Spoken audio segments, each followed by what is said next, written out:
welcome back to another show. Today I'm going to talk about Hidden Life, which pretty much is going to be my favourite film of the year. I'm going to do a rough list, because it's been a 2020 has been a rough year, so I don't take best reviews seriously anyway, so I'll probably do a rough list just to give an idea of what I like and what I didn't like, but it's just to do seriously. But this one's probably going to come in first. I'm a Malick fan anyway, so it's not going to be a surprise to most people. This is one of my favourite Malick films. This is a wonderful film, and it's very untypical of what he's been doing recently, because it is much more narrative based, and it's also very moving. But it really packs a hell of a punch. I'm doing this along with Painted Bird as a video, so it's another double bill of 3-hour war films, but from different perspectives. Like this is this is both double bill, both films I really like, but this one I was really smitten by. This one just utterly destroyed me. It's about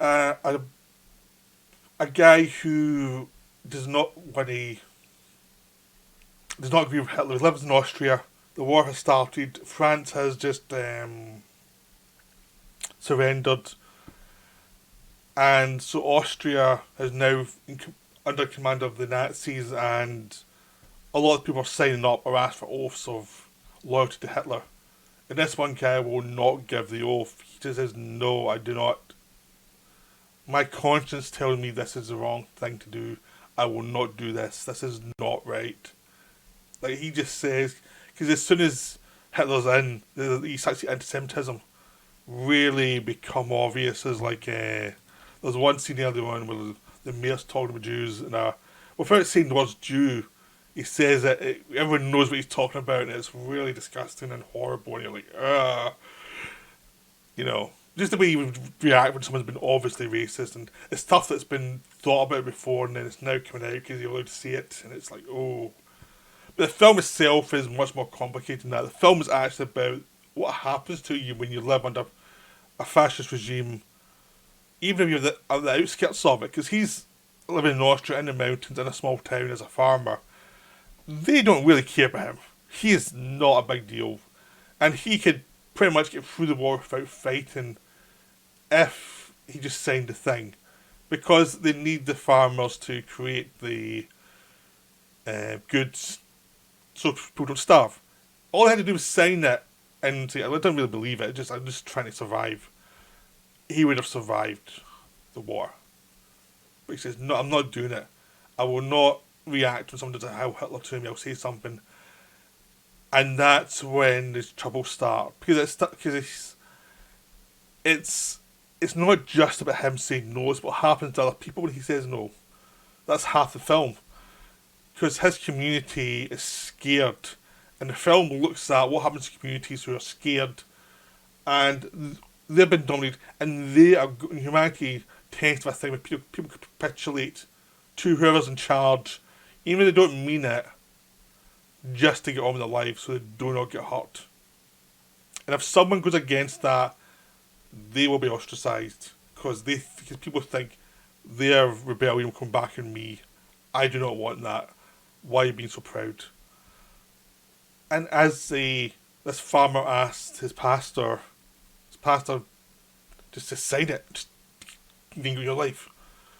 And he said, no, I can't do that. Conscience-wise, I cannot do that. So he sent him to the bishops. The bishops are terrified of the Nazis at this point, because the Nazis were not happy with the church generally and the church's power. So they had to play very carefully, and they were always under investigation. So that's the time Nazis did not like the church. So they are saying, just go along with it. We cannot get involved if you do this. This is bad. And it just shows you how all the moral centres that you have that are obviously going to be there, how they fall away under pressure. How they do not really mean it. Really, it's all about, we can have the platitudes of be generous, save people, all the rest of it, but they don't mean it. Ultimately, if someone's in charge that's powerful, they will, if there's a problem, they will just cave. So that's a problem for him. He's not getting any support. Not from his own people, not from the church, or anybody. Everybody thinks, I can't support this guy. And everyone's just saying, just sign it. Or you just sign it. You go back to work. But he doesn't.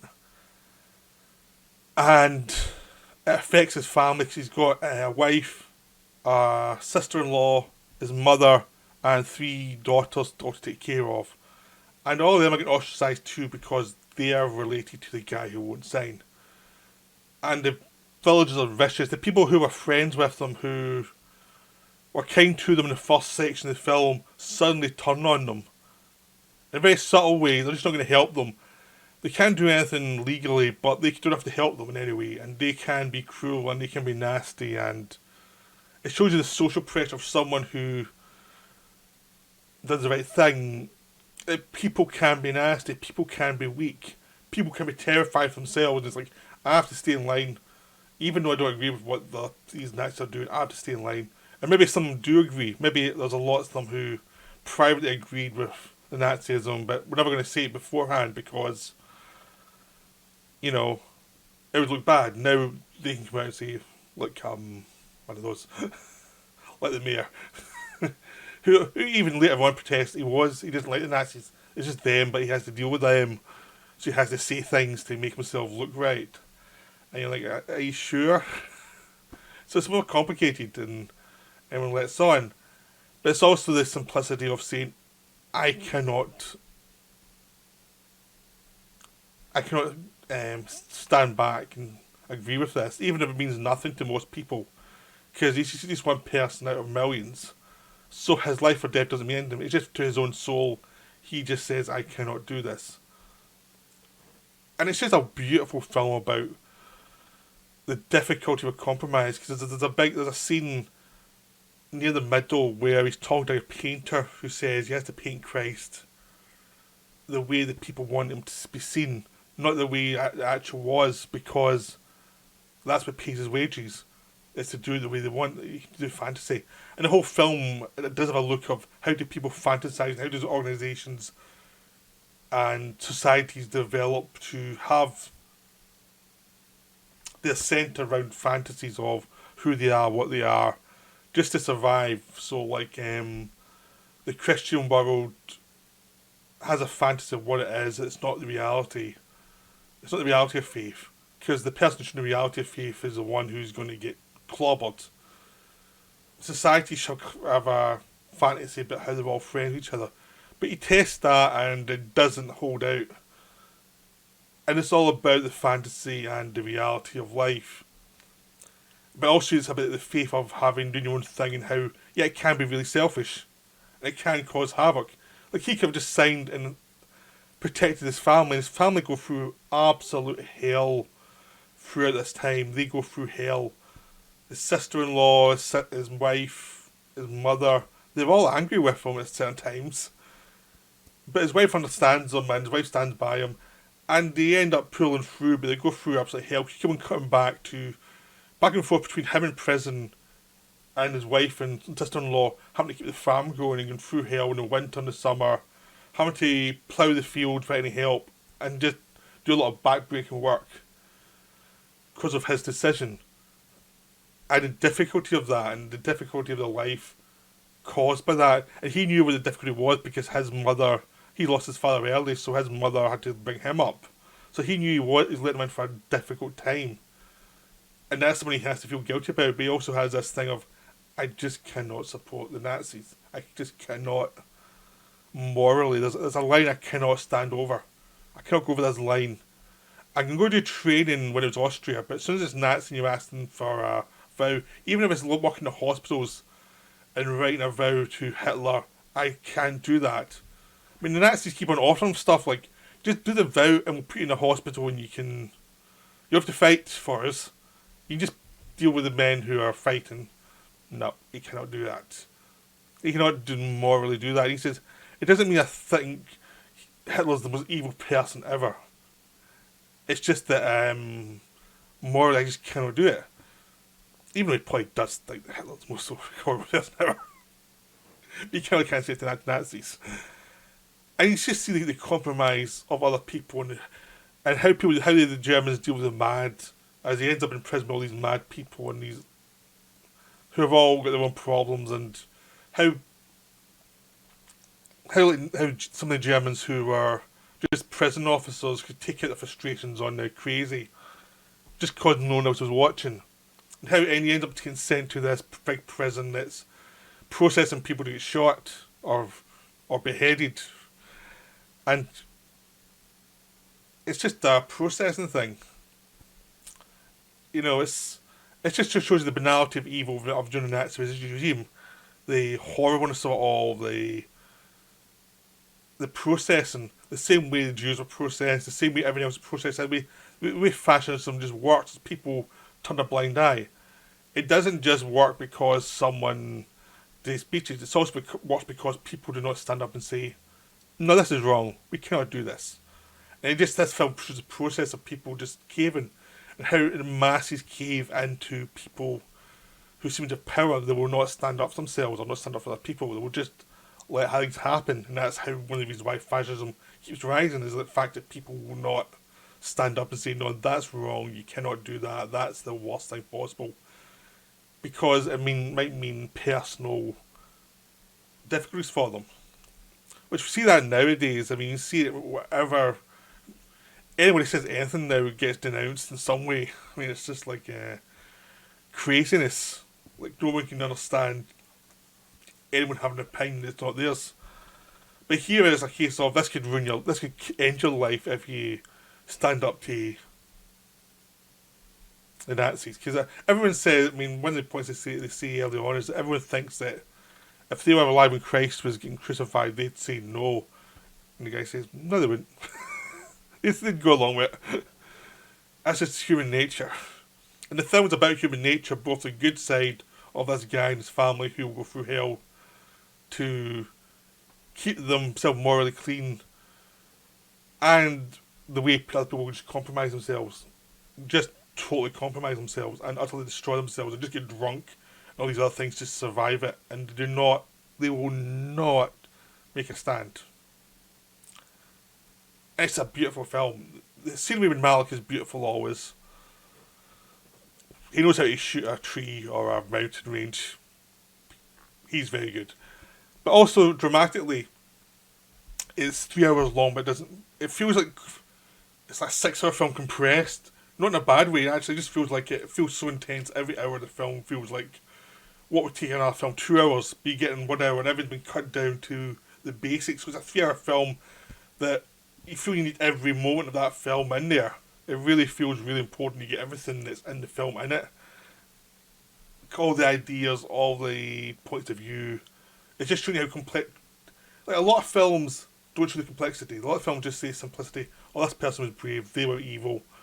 Rather than showing the complexity of people around and how things evolved over time and how decisions were difficult and not simplistic. And the whole film was just wonderful with that. The whole film was just about the depth of a moral choice and the implications of the society around it. Because a moral choice is not impactful if everyone agrees with it, or if everyone is as moral as that choice.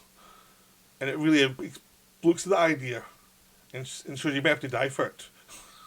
You know. It's just a stunning film, though. I mean, it really is stunning. And it is Malick's most narrative-based film for years. But it's still Malick. So if you don't like Malick, you're still probably not going to like this film, but it really is something special. It's easily, for me, the film of the year. Quite easily. It just blew me away yesterday.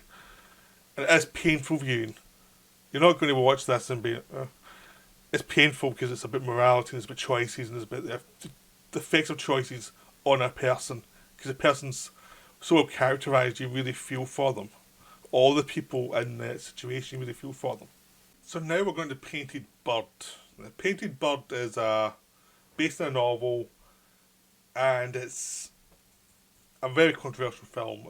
The novel was very much acclaimed, and it was like, you can't make a film with this. It's so dark. You cannot do this. It's just too much. And eventually they got it made, And it's just come out, and it really disturbed a lot of people. People were walking out of the cinema when they saw it. It was just too much terror of what happened during the World War Two that people were really upset with it. So I finally got to see it, and I was actually like, what's the big deal? Because, I mean, there were upsetting sequences in it, but nothing I thought needed to walk out. Is what it was suggesting that was difficult.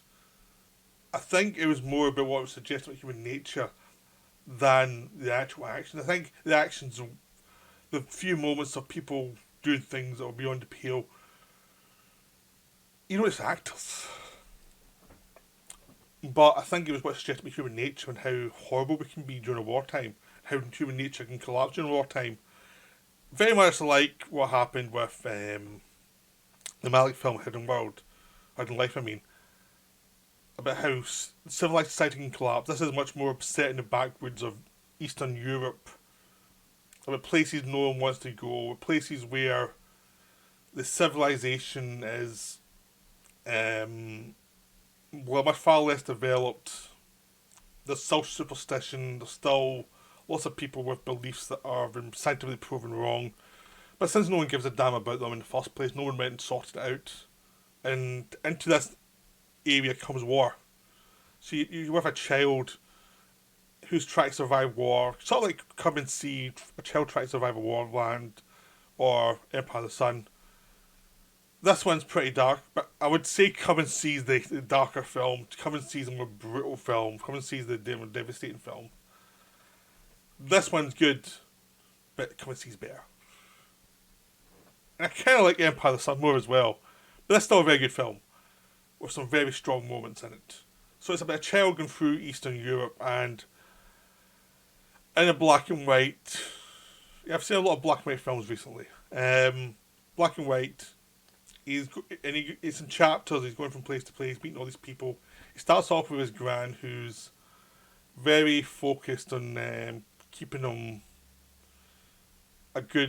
keeping him civilized. Then she dies of a heart attack one night when she's washing her feet. He finds a body. He's upset and he ends up burning down the house. When he goes to the village, he's beaten up and sold to the local witch, which shows you how dark people can be. And this is the first start of how dark people are when there's no law around or when no one's looking. The people can be dark and nasty. And that's what I think the reason the film was so hated by certain people. It's like, this just shows you people can be nasty as hell if given half a chance. That's the point of view of the film. I mean, you could argue it's a bit too far, but look at what's happening at the time with Eastern Europe and the war and all through Europe. People were absolutely brutal to each other and horrible, and it showed you how people could just simply not care about their fellow humans. People can be nasty at times. People just are nasty. So certain people are nasty, and other people can just not care enough to really step in. So that's why I'm tying this one to A Hidden Life. It's another film, but human nature kind of at its worst and best.